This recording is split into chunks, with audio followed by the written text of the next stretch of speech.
Yang seru tuh kayak lu harus melihat tatapan bangga dari si bapak kayak, wih, beneran bro, anjay, merah, wow, tuh gara-gara tangan gua itu bro. Kalau nggak ada tangan gua nggak mungkin ini begini. Set, mau saya kesenggol kocak. Ini kalau gue nggak salah ya, videonya tuh pembahasannya tentang asam lambung atau apa gitu. Komen-komennya, cara punya asam lambung gimana sih? Pengen banget soalnya. Ayolah kasih tahu gue penyebab asam lambung, gue pengen banget soalnya. Please, caranya biar punya asam lambung gimana? Tapi kalau misalkan lu pengen punya asam lambung, gue kasih tahu lu top.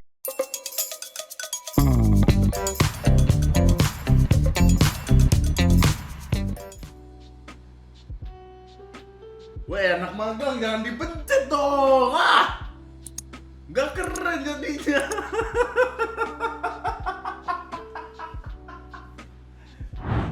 Hai, selamat datang di video gua kali ini dan selamat datang kembali di TNM. Selamat datang kembali di pembahasan lainnya tentang apa-apa yang sedang ramai di internet, apa-apa yang sedang dibicarakan dari kemarin. Dan 4 hari yang lalu, Info Pemkot Makassar menaikkan video ini. Video yang saking terkenalnya sampai masuk ke website Know Your Meme. Astaga.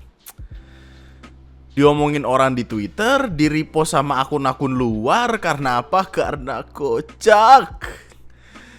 Kok bisa playnya kelihatan? Kan tinggal mencet spasi, mbak. Itu siapa sih yang megang? Kayaknya si bapaknya harus nyari siapa yang megang komputer ini dah untuk diminta pertanggungjawaban aja. Yang seru tuh kayak lu harus melihat tatapan bangga dari si bapak kayak, wih, beneran bro, anjay, merah, wow, tuh gara-gara tangan gua itu bro. Kalau nggak ada tangan gua nggak mungkin ini begini. Set, mau saya kesenggol kocak. Oh my god. Jadi sebenarnya kejadiannya tuh terjadi ketika lagi ada peresmian ngasih IMB gitu lah. Pokoknya urusan pemerintah lah di Makassar. Gue juga nggak tahu pasti nih apaan. Intinya orang-orang di sana ya tepuk tangan aja. Tipikal kayak ini apa, karyawan-karyawan yang kalau ada bosnya ngelakuin apapun tepuk tangan aja. Itu tepuk tangan karir namanya. Kalaupun ketawa karir. Nah, gak peduli cringe atau tidak, yang penting tepuk tangan. Sebenarnya ya ketika gue ngelihat perkaranya pertama kali, gue ngerasa kayak ya udah aja gitu, maksudnya tidak ada yang aneh. Tipikal orang-orang lainnya yang ingin melakukan acara seremonial dengan sesuatu yang ingin kelihatan wah gitu, dengan ya mungkin dia merasa punya sumbangsi tertentu dan lain sebagainya. Maksudnya acara-acara kayak gini udah banyak men, dan udah sering gitu, bukan dia doang. Kita ada masanya mukul gong digital, maksudnya kayak berkali-kali men. Ini di IKN ada, di Surabaya ada, ya Allah Ibu Kofifa. Terus ada Menteri Bahlil juga pernah. Maksudnya kayak ini tuh bukan pertama kali gitu. Tapi yang ngebikin lucu, sederhananya kenapa ada media playernya masih nyala? Kata gue pencet spasi aja, kagak usah pakai mouse-mousean. Mouse jauhin, jangan sampai kesenggol, karena kalau kayak gini malu, diliatin orang, malu. Sampai masuk Know Your Meme men, dijelasin pakai bahasa Inggris. Wah, dibikin copycat kocak gitu. Di apa? Anjing Genshin Impact.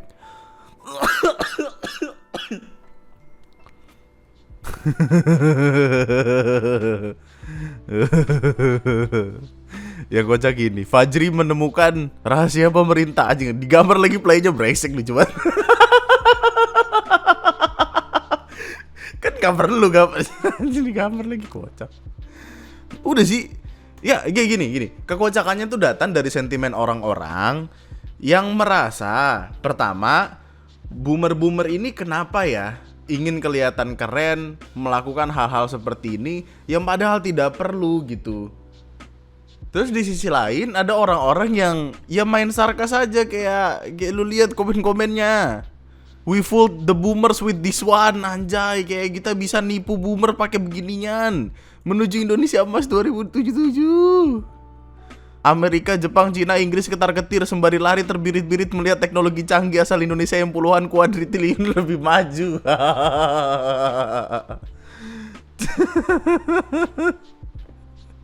Lucu banget. By the way, video originalnya itu gabungan antara dua video. Jadi video pertama tuh diambil dari YouTube ini, handscan launching gimmick. Bahkan ada yang bikin videonya namanya handscan launching gimmick. Berarti emang gimmick-gimmick kayak gini banyak yang make, bro. Login. Ya Allah, keren banget tuh. Terus digabungin sama yang ini, cuman warnanya beda, warnanya merah. Transisi. Alah. Oh ya, di sisi lain juga ada orang-orang yang berpikiran kalau wali kota Makassarnya ini dikibulin sama staffnya gitu loh. Jadi kayak staffnya tuh ada yang bilang kayak, "Pak, nanti tempelin tangan di layar ya, Pak, biar semuanya mulai. Kalau tangan Bapak nggak nempel, ini acara nggak mulai, Pak," gitu kali. Well, kalimat yang kayak gitu bertebaran karena ada beberapa orang yang bilang kalau habis budget cukup banyak untuk ngebikin kayak ginian doang, terus orang jadi ketawaan. Yang mana ya itu harus ada riset lebih mendalam lagi. Tapi ngapain ini perkara kekocakan kayak gini dicari tahu. Ini cuma buat lucu-lucuan aja, bro. Canggih.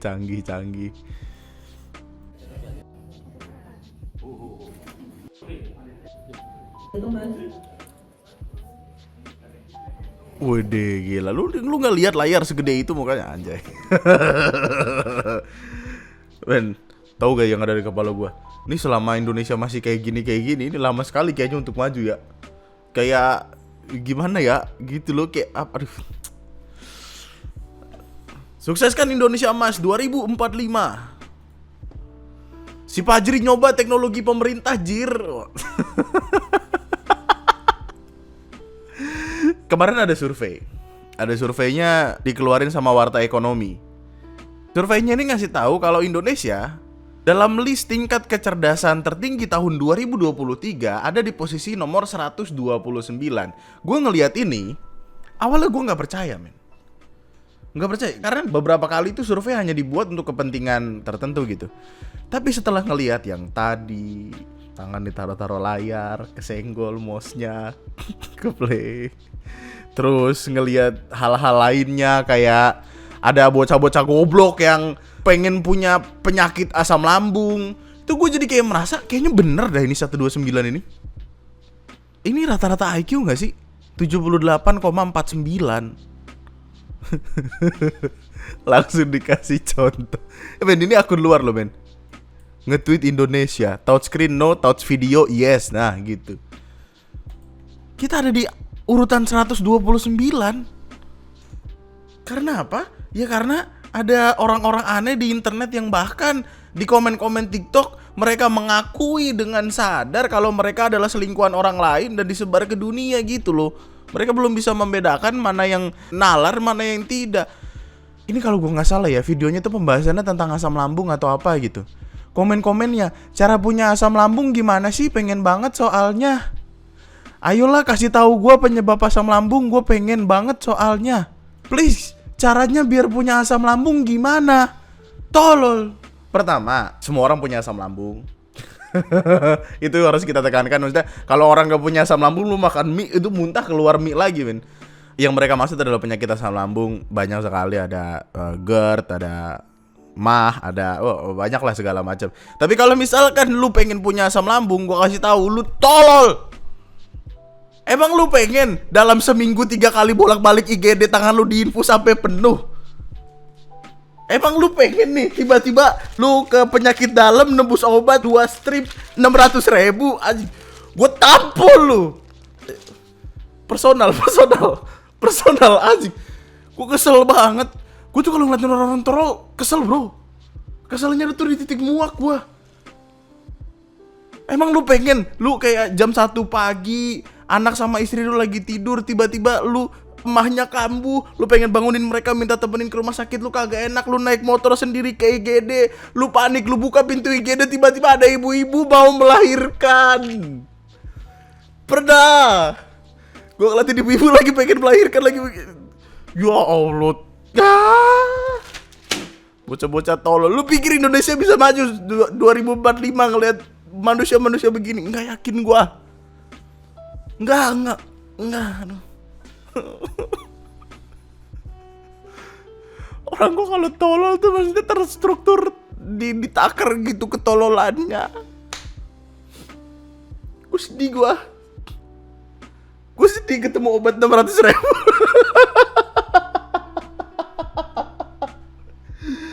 Aduh ya ampun, makan apa-apa nggak enak, nggak bisa makan pedes, nggak bisa minum kopi, ya Allah. Orang yang sakit pengen sembuh, orang yang sembuh pengen sakit, biar apa? Biar caper. Dan itu masalahnya bro. Kan orang banyak yang mempermasalahkan kayak, oh gara-gara TikTok orang-orang jadi pada tolol. Enggak, TikTok itu nggak ngebikin orang tolol. TikTok hanya memberikan akses untuk orang-orang tolol ini bersinar. Karena apa? Karena mereka mendapatkan afirmasi dari orang-orang tolol lain. Iya gitu. Kita pernah ada pembahasan, ada orang-orang yang mengaku kalau mereka adalah selingkuhan orang, mereka punya pacar lebih dari satu, mereka menjadi simpanan dari seorang suami yang anaknya 2, publicly di kolom komentar gitu. Gua nggak tahu mereka caper doang atau emang beneran, tapi cara mereka berkomunikasi di kolom komentar itu kayak iya gue juga gitu. Tolol. Gue banyak banget maki-maki di video ini, gue bingung banget.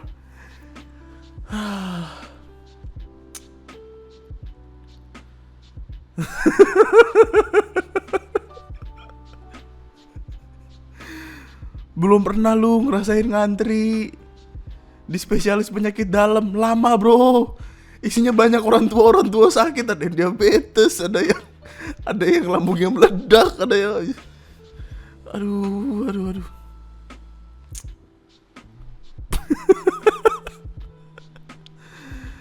Oh my god. Gue nggak tahu gapnya kita sejauh apa ya, tapi kalau misalkan kita bandingin sama orang-orang ini, gue nggak tahu apa yang salah sih, cuman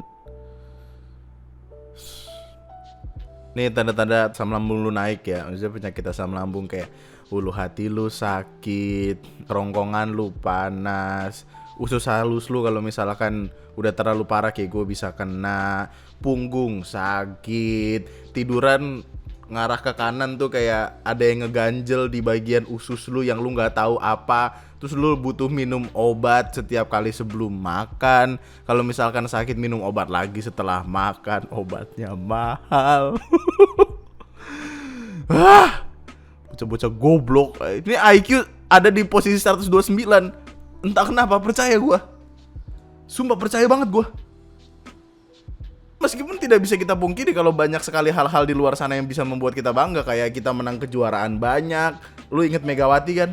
Enggak, maksudnya yang di Korea. Maksudnya Megawati yang di Korea membawa nama bangsa, bola kemarin SEA Games kita menang. Tapi kayak kalau kita bicara majority rata-ratanya, gue nggak tahu survei ini dibikin sama siapa ya. Tapi kalau surveinya dibikin berdasarkan ada orang pengen punya penyakit asam lambung sih kayaknya valid ya. Apalagi ada di titik ada astagfirullah TikTok. Ada orang-orang yang tidak bisa membaca jam analog. Gini. biar gue bedakan. Van tolong kasih gambarnya, Pan. Jam analog adalah ini, jam bundar yang ditunjuknya menggunakan 3 garis detik, garis menit, garis jam. Jam digital adalah tipikal jam, nah kayak gini nih, ini digital nih, dia angka aja, gampang lihatnya. Jam analog itu pernah kita pelajari ketika SD, dan gue inget bahkan apa yang gue lakukan untuk belajar itu, yaitu kita disuruh menggambar jarum jam di angka berapa, supaya kita bisa memahami bagaimana konteks jam analog. Di TikTok entah kenapa ada sebuah penyakit di mana mereka ingin berlomba-lomba menunjukkan ketololannya supaya caper atau apa gue nggak tahu, tapi mereka bilang kayak ya udah aku buta jam analog, pusing anjir kayak apaan sih. Siapapun itu ajarin gue jam analog. Guru lu udah ngajarin SD, lu SD apa kagak? SD itu ditanggung negara, kita ada sekolah wajib 12 tahun. Gue beneran nggak bisa baca jam analog. Goblok kok. Pede sekali gitu, punya kepercayaan diri penuh sekali gitu. Meskipun demikian gue nggak tahu apakah gue marah-marah karena gue sensi aja atau kenapa sih gue nggak ngajarin mereka aja gitu. Tapi kayak capek, kita udah pernah ngajari ini. Tapi mereka diajarin paham sih. Ini apa kitanya yang salah ya? Maksudnya apa kita yang terlalu marah-marah gitu? Apa darah tinggi aja gua? Asam lambung tidak mempengaruhi darah tinggi kan? Ini gua nggak tahu sih. Apakah kita semua harus menjadi seperti si Cegil ini yang dia kenapa namanya Cegil? Yang dia dengan sabar mengajari orang-orang gitu. Generasi emas Indonesia menjadi negara maju. Dan apakah ini hal baru? Enggak, men. Sebenarnya ya, waktu itu sempat ada Van, tolong cari videonya deh. Waktu itu sempat ada perkara pembahasan tentang orang Indonesia tuh tidak lebih bodoh daripada orang luar kok, maksudnya. Jadi waktu itu ada interview gitu, ada interview ala-ala kayak ini, maksud gue yang kayak gini, yang kayak JJ, terus siapa ini mas-mas ini gue nggak tahu, pokoknya. Jadi kayak lagi ada interview di tengah-tengah acara kerumunan gitu, terus orang Amerika ini ditanya, dia beneran ditanya gitu kayak apa ibu kota Amerika Serikat, mereka bahkan nggak bisa jawab gitu. Terus bagaimana cara baca jam analog, mereka nggak tahu. Dan kayaknya emang yang kayak gitu selalu ada di masing-masing negara dengan persentasenya sendiri gitu. Makanya kalau misalkan belajar di sekolah didengerin, lo masuk sekolah masuk, jangan yang lu cuma sampai pagar ketemu sama security balik lagi gitu, jangan.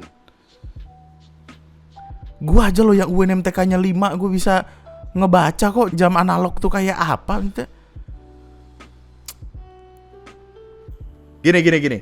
Sebagai ice breaking aja nih supaya tidak terlalu marah-marah.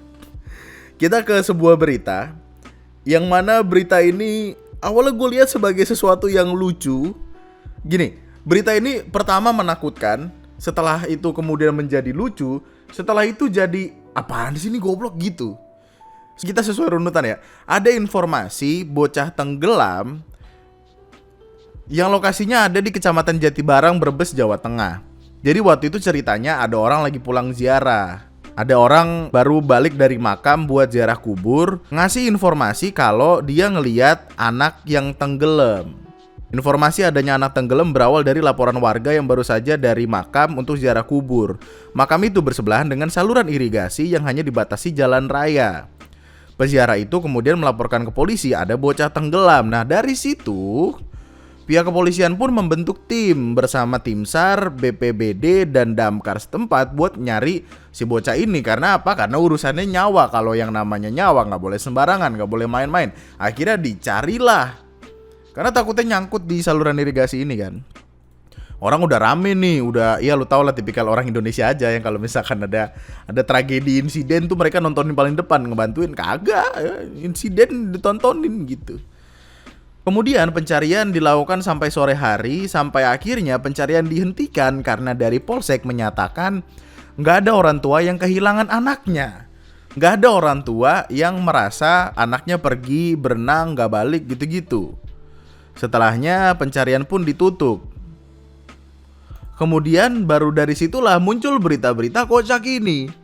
Dicari tim SAR gabungan, bocah di Brebes yang dikabarkan tenggelam ternyata ikut nonton pencarian. Gua nggak tahu ini datang dari mana, tapi ini kocak. Jadi ada dua versi gitu, Ben. Versi pertama bilang kalau bocah ini dicari nih, tapi dia nonton gitu. Yang mana kalau itu beneran kejadian, itu bocah pengen gue gatak palanya, sumpah dah. Nyusahin orang aja gitu. Dikabarkan anak tenggelam dicari-cari, yang dicari malah nonton paling depan nih, foto-fotonya nih. Bocah yang kelelep nonton, kalimatnya demikian. Terus di sisi lain, yang versi kedua, itu katanya bocahnya dicari-cari di kali, kayak bilangnya tenggelam segala macam, tapi katanya bocahnya balik ke rumah. Terus jadi ketawa-ketawaan. Ini kesel banget gue baca artikelnya. Awal mula kejadian, seorang anak mandi di sungai sendirian dan teman-temannya tidak ikut mandi. Setelah beberapa saat, anak tersebut pulang tanpa diketahui temannya, sehingga teman-teman bocah tersebut mengira dia tenggelam. Padahal dia pulang dan tidur, tulis keterangan dari grup relawan Asyuk.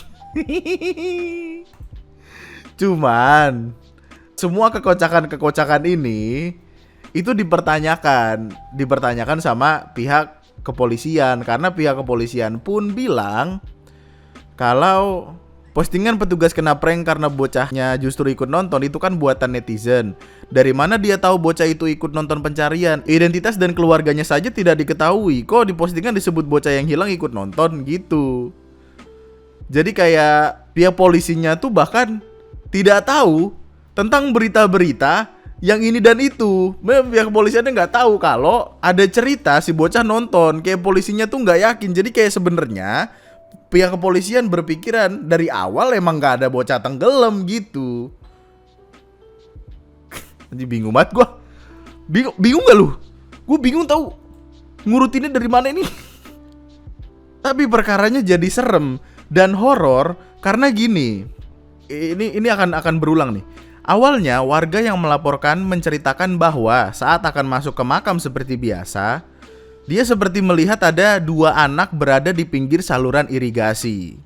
Namun saat pulang dari makam, ada warga lapor ke orang itu anak tenggelam. Orang ini pun mendekat ke saluran dan dari jarak 25 meter dia mengaku melihat ada tangan di dalam saluran. Berbarengan dengan itu, peziarah melihat 2 anak tadi kini tinggal 1 dan yang 1 ini sedang menangis. Sehingga ia berprasangka temennya anak yang nangis ini tenggelam. Dari situlah dia lapor polisi. Usut punya usut, ternyata bocah yang menangis tadi itu bisu, tunawicara. Polisi kemudian mendatangi rumah anak tersebut dan diperoleh informasi bahwa anak tunawicara ini tidak pernah bermain bersama anak-anak lain seusianya. Terus yang dilihat peziarah tangan ada di air itu siapa? Kenapa si anak ini nangis itu jadi pertanyaan. Ini yang awalnya jadi serius, terus perkaranya komedi jadi horor. Serem banget ya. Intinya tidak ada orang tenggelam. Lalu berita-berita yang bilang kalau si anak yang tenggelam ini nonton itu dipertanyakan. Dan yang ziarah kubur ini perlu dipertanyakan dia ngelihat apa gitu loh. Maksudnya kayak ini rumit juga ya perkara beginian aja ya. Ya ampun. Ini siapa sih yang bikin WhatsApp-WhatsAppan ini? Gue juga bingung. Setelah dicari tahu ternyata panjang juga. Ya begitulah, biar kocak-kocakan aja. Terus ini ada sebuah perkara yang kayaknya bakal ngebikin lo emosi kan. Dan ini emang menyebalkan sih.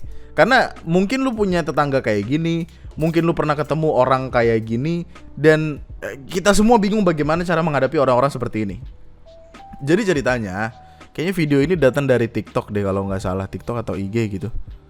Perkaranya itu sebenarnya keributan antar tetangga aja. Jadi semuanya bermulanya itu dari akun Instagram ini, akun Instagram Endro Ajib. Mas ini punya anaknya masih kecil. Tiba-tiba punya tetangga yang jam 10:30 malam masih karaokean. Dan kedengeran, ketika dimarahin dia malah nyolot. Bisa dikecilin mas, bocah kebangun mas. Bocah kebangun, bisa dikecilin ya? Kenapa? Karaoke-nya. Terus kenapa? Ya udah kalau udah dikecilin kenapa nggak pulang? Ya udah tutup aja. Ya udah pulang. Ya tutup aja. Dadi. Berantem seru banget ngeliatin tetangga berantem ya. Kenapa ya? Bocah kebangun gimana? Parkir mobil begitu. Kira-kira jam dong. Ini baru jam 10:30 pak. 10:30 gimana? Jam 12. Waduh. Dan itu adalah kalimat dari orang yang gak masuk akal. Dia bilangnya kayak ya ini masih jam 10:30. Kok masih 10:30? Kok dia bilang batas berhenti main musik tuh jam 12? Ini ada otaknya gak sih? Gue punya bayi men, gue punya anak kecil. Kalau misalkan ada yang berisik-berisik, gue paham bagaimana perasaannya. Karena yang kita takutkan adalah anak kita gak bisa tidur tenang. Ketika anak tidak bisa tidur tenang, dia nangis, orang tuanya harus mengurusi, orang tuanya harus ada yang dilakukan besok. Jadi semuanya stres gitu. Dan gue paham, ini masalahnya kok ada bisa orang berpikiran ini masih 10:30, masih 10:30 karaokean dulu. Ini kan tahun weekend. Weekend apa? Enggak ada. Keluar. Kalau misalnya itu katro tau nggak? Kocak lu. Katro tau nggak? Kok katro? Katro tau nggak? Kok orang ngasih tahu bener katro? Kocak lu, kocak. Mana parkir mobil sembarangan lagi. Katro tau nggak? Yang katro siapa? Katro tau nggak? Katro tau nggak? Kita mah dikenyain sama orang, biarin. Kita juga diem, biarin aja, mau gimana kek. Dan seinget gua, perkara hukum gua nggak ngerti-ngerti banget ya, tapi seinget gua ada aturan yang melarang kita untuk melakukan hingar-bingar, riuh-riuh malam-malam hingga mengganggu ketentraman pada malam hari. Ada aturannya tersendiri itu. Dan emang aturan itu dibuat supaya kagak ada orang semena-mena kayak gini. Kalau misalkan tengah malam masih karaokean, mending lah suaranya bagus anjing. Ngapain juga karaokean malam-malam? Lu punya tetangga bro, tetangga itu penting. Lu kalau misalkan meninggal yang ngubur siapa? Wah, orang pasti ke bawahnya gitu kan. Lu sama tetangga lu. Kalau misalkan lu mau karaokean pakai headset, ada teknologi namanya headset. Lu dengerin di kuping lu sendiri gitu loh. Orang tuh nggak perlu denger lu nyanyi apa. Dan ini itu udah jadi masalah yang sekiranya tuh orang banyak ngalamin gitu. Perkara-perkara tetangga yang tidak akur, nyetel musik kencang-kencang malam-malam, dikasih tahu malah galakan dia. Gue nggak tahu dia punya power atau gimana, tapi kayak orang-orang kayak gini kenapa ya? Lu ada pengalaman kayak gini juga nggak sih, men? Gue rasa semua kebanyakan ya, nggak semua orang banget, tapi kayak ada beberapa orang yang punya masalah sama tetangganya dan halnya kayak gini. Solusinya sih lapor ke RT ya. Runutannya tuh ditegur dulu, ditegur nggak terima, lapor ke RT, abis dari RT ke RW, abis dari RW ke kelurahan atau apa. Masalahnya kalau misalkan ini berkelanjutan terus, lu tau gak sih ada berita warga diusir satu keluarga gara-gara anaknya pala batu? Lu emang mau kayak gitu juga? Maksudnya sekeluarga nih jadinya diusir gitu. Mau tinggal di mana lu? Kalau kita nggak tahu sih ini rumahnya sendiri atau enggak. Kalau misalkan rumah sendiri, warga tidak berhak mengusir gitu. Paling ngomel-ngomelin. Tapi kalau misalkan dia ngontrak kayak gini, ini jadi masalah bro. Sebenarnya mungkin ini nggak ada hubungannya sama berisik-berisikan ya. Tapi intinya sama, membuat onar gitu. Jadi ada satu keluarga gitu. Ada keluarga di Banjar, Jawa Barat. Salah satu anaknya ini kerap membuat onar di kampung mereka. Ini keluarganya keluarga Dede ya namanya. Maksudnya keluarga Dede ini punya anak. Anaknya ini suka bikin onar. Anaknya Dede gue gak tahu siapa dah. Terus karena sering berbuat onar itu, akhirnya disamperin sama warga. Ketika warga nyamperin, keluarganya Dede ini awalnya gak terima. Nangis-nangis, marah-marah, teriak-teriak. Ya karena apa? Karena mungkin mereka merasanya mereka victim. Karena ya tiba-tiba diusir gitu. Dia bener-bener mencak-mencak marah-marah gitu. Tapi warga udah keburu kesel. Dan ketika warga kesel, ya mereka saling berjibaku untuk mendapatkan apa yang mereka inginkan, yaitu si anaknya pergi. Ini tidak dijelaskan sih, maksudnya tidak dijelaskan secara rinci berbuat onarnya kenapa. Cuman ketika warga datang, akhirnya dilakukan musyawarah. Musyawarahnya itu sama rame-rame deh, sampai akhirnya pihak kepolisian datang. Dan akhirnya keluarga Dede sepakat untuk cabut dari tempat itu dengan alasan warga bakal ngasih duit kalau mereka mau pindah. Jadi kayak perkara kepindahannya tuh dikasih duit gitulah. Cuman gue nggak tahu duitnya berapa banyak ya. Gue pengen tahu deh berbuat onarnya kenapa. Oh udah pindah nih, dia udah pindah. Di sana sudah cukup lama, ada lebih dari 5 tahun. Informasi dari warga akhir-akhir ini suka membuat kegaduhan. Yang terakhir itu melakukan percobaan pencurian. Awalnya mungkin masyarakat menganggap biasa dan memaafkan. Tapi lama-lama kesel. Dan itu orang-orang kalau udah kesel dia kayak gitu. Tiba-tiba berisik tengah malam, dikeplak pala lu. Oke, kita cari yang kocak-kocak lagi dari Indonesia. Mantap, oke. Apes, pemuda Kulon Progo ditangkap gara-gara curi motornya sendiri. Iya. You raise me up, ditangkap nyolong motor sendiri, tolol.